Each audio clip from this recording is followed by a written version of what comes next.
After years of broken promises and blocked permits, CJHDevCo took the BCDA to arbitration. They wanted a fair referee to expose the truth. But is a ruling the end of the legal battle in Camp John Hay? Let's find out what the tribunal decided. In 2012, CJHDevCo was fighting a war on two fronts. Not only were they battling the SEC's investigation, but they also had to fight back against the BCDA's undelivered promises by filing for arbitration.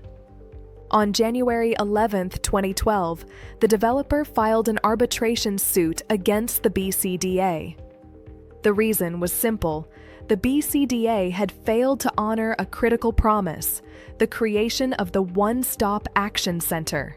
This office was supposed to be the fast lane for permits. Without it, the developer was paralyzed. They could not get permission to build for the Camp John Hay project. When the developer stopped paying rent because their operations were blocked, the BCDA accused them of delayed payments. But the developer's stance remained clear. They could not pay rent on a business they were effectively forbidden from building.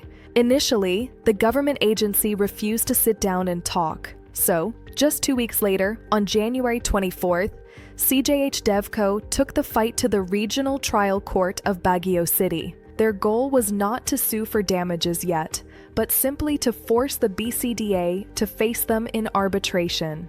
They wanted a neutral referee to look at the contracts. They believed that any fair judge would see that the government's failure to issue permits was the true cause of the financial trouble.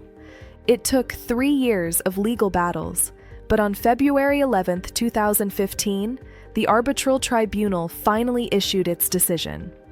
The ruling declared a mutual breach. The Arbitral Tribunal decided that both parties were at fault. The BCDA failed to assist with permits, and the developer failed to pay rent. Because both sides broke the deal, the tribunal ordered a rescission. This is a total reset button. They canceled the original lease and all following agreements. It was as if the partnership never existed. To return everyone to their original positions, the Arbitral Tribunal issued 2 massive orders.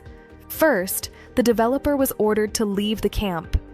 But second, and most crucially, the BCDA was ordered to return the money. The tribunal commanded the BCDA to refund the developer every peso of rent paid, a total of 1,420 million pesos. The ruling also declared that the developer was not liable for any back rent. It sounded like a clean break.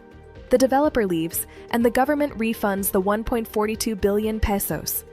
But in the saga of Camp John Hay, a legal decision is only as good as the government's willingness to obey it.